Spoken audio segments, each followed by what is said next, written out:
some of our peers on the other side have expressed their ambitions for your future. I salute you, and I look ahead to 2016, wishing you much success and extending to you my highest regards.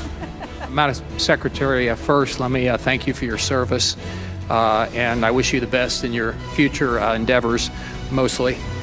A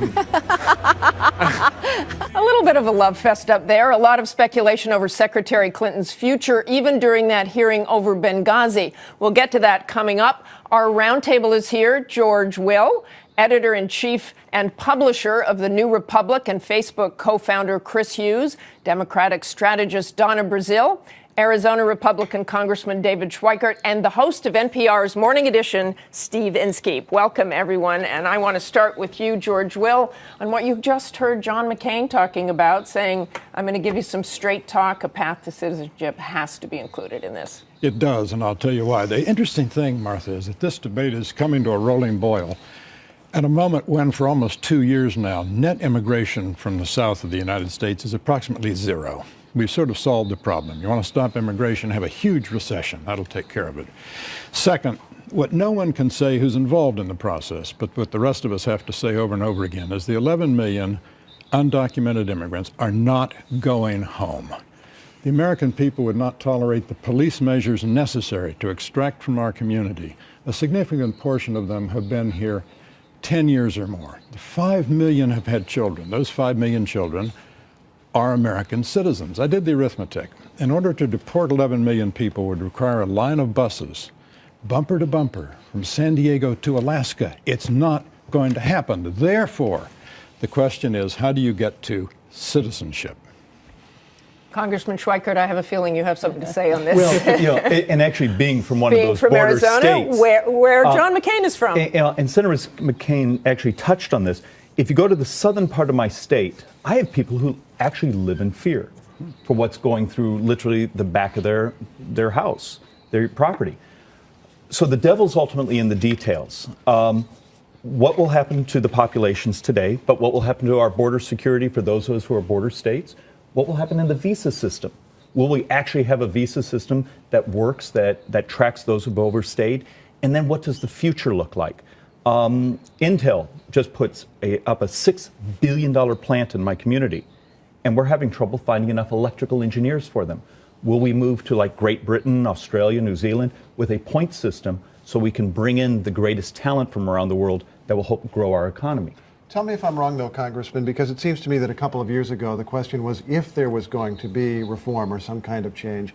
It seems to me now that the question is what form it will take. And when I talk with people in your party's leadership in the House, which might be the biggest obstacle, they're making moves and subtle moves to prepare for this, putting people on the right committees to make sure that they're ready to move some kind of legislation. Yeah, and I guess maybe having been in my state legislature 20 years ago, we were talking about it back then. Right. And a lot of it was always. But as John McCain also pointed out, things have changed. There was this election, so this does seem to be the time that. That also introduces the question of President Obama's capacity to lead on this. And, you know, we'll see with this speech in Las Vegas on Tuesday. But I think a big structural question for his second term is his ability to put forth an argument that inspires the American people, but also challenges a lot of the people who may want to block his agenda in Congress. And there's a structural question there, which I think is open.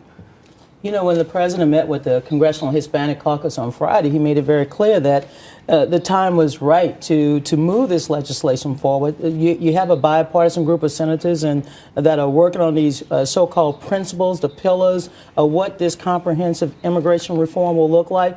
But already we've seen under this president strict border patrol. But the path to citizenship has been a thorn in everyone's side in terms of how do we get there. I do believe that after this speech this week and what we see on Capitol Hill, that this legislation might move very quickly within the next 2 months. I just want to very quickly touch on Benghazi. It's been going on for months. There have been hearings. There have been these accountability review boards. George, do you think it's over? I know Jay Carney this week said he thought the GOP was obsessed with Benghazi. No, I think the subject's had the juice wrung out of it by saturation journalism and probably won't go on. Mrs. Clinton played the standard Washington card of saying, I take full responsibility, which means no more questions, please. We've settled responsibility, and that's all that's supposed to matter. And then you say she was buried under a tide of 1.4 million cables, so she wasn't really responsible. So it's a classic dusty answer from Washington. Steve, you being the other member of the media here, is it over? Well, I don't know. Secretary Clinton raised this question, what difference does it make, the controversy that Republicans were raising? It's been suggested that that may become fodder for campaign commercials should she run for president in 2016. But it is an interesting question. It is in some ways a fair question because the obsession is focused most publicly over what was said in Sunday talk shows. Sunday talk no show, one cares exactly. what's said on Sunday talk shows. Martha, as you know very yeah, well. yeah, come on. I mean, there are serious questions about the lack of security before. There are serious questions to answer here, but whether they can capture the public's imagination is another question. Okay, thanks. We're going to talking points. Obsessed with talking points. There was a little obsession about the talking points.